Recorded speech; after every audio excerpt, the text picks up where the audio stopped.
Naging matagumpay ang pagdaraos ng Tam-Awan International Arts Festival sa lungsod ng Baguio. Dito muling ipinakilala ang yaman ng kultura at kasaysayan ng ating bansa. Narito ang report ni Jonathan Llanes ng PTV Baguio.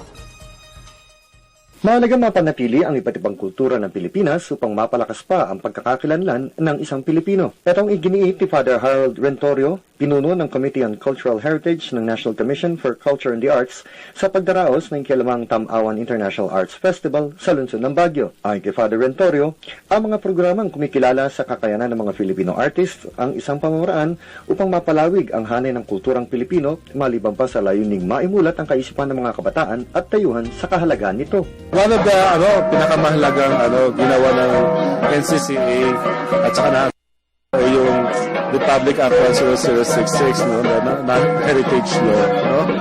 Ito ay is a framework on how we can preserve, promote, and protect the cultural heritage of our country.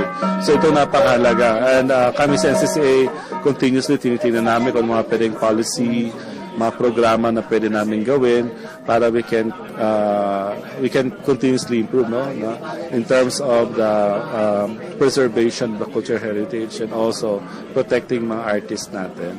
Kaugnay nito, nakatakdang isagawa ng NCCA ang cultural mapping sa lalawigan ng Benguet na naglalayong kilalanin ng mga cultural icons ng lalawigan, maliban pa ang paglalatag ng Cultural Development Plan na nakatuon sa preserbasyon ng kultura ng lalawigan, kabilang na ang pakikipag-ugnayan sa Department of Tourism upang maisama sa kanilang tourist promotion ang mga cultural spots sa buong bansa. Samantala, hinikayat ni South African Ambassador to the Philippines Agnes Pitsu ang malawakang hakbang sa pagpapanatili ng kulturang Pilipino upang maisiguro ang kahalaga nito sa mga susunod na salinlahi. It's to make sure that it lives. For instance, both sides, the countries can have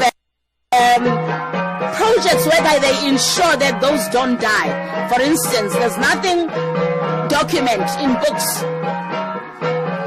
In functions, make sure that that's what you see instead of just the Western culture at functions.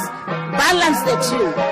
Be as inclusive, because both of them represent what you are and not only one of it.